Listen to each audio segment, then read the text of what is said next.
Hello, welcome back to my channel. Ngasi channel se aigi khunlomdagi khoigi mama korum thangi langol tower langol peak haibadani ma'am si ladies ni ma'am yengbiu local ka sisni khoi mama korum thangi museum ga si langol peak langol tower sini ma'am ko sigi sini oi nga khoi view ama kani to ke lau hi ge mayam sidagi ai ka khala ge ko se ka bhorge si ai ka bhore nga ko faran mam linge de kitang ka pana ngai mane pujo ne se ai ka bhore ko mayam se ka bhore si sidaka ga da ko mayam siengo se ka bhore pajabani mayam Kuira pamatam sida mukka koi thingnajare ma'am sida koi kare ko si ma'am yeng location se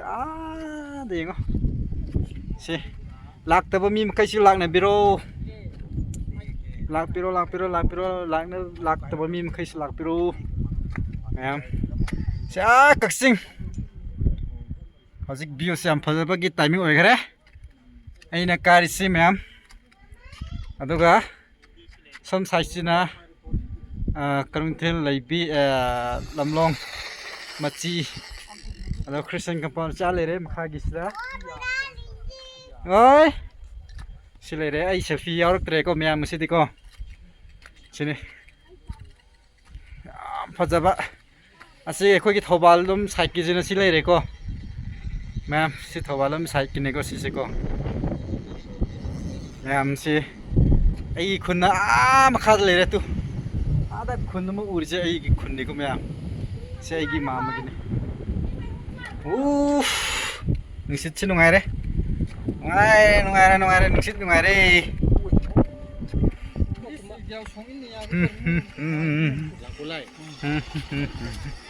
sida khoi gi yamba sing su sida leiram gre ai gi nupi su sida leiram gre sini si Langol Peak bara kamu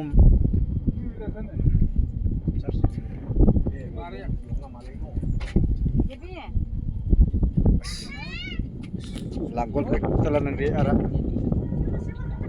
si Langol Peak sudah ai si front camera terlihat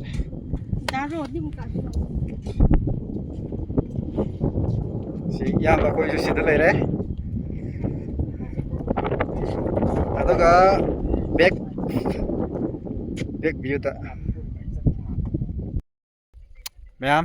se Langol tower lere ko ma'am si loire ai yengba loire ojik si ai si yum chanangai ge tawre ge ko ma'am ngasidi koi bisu chale aduga chandel yum Langol tower si muga koi bisa ke no sale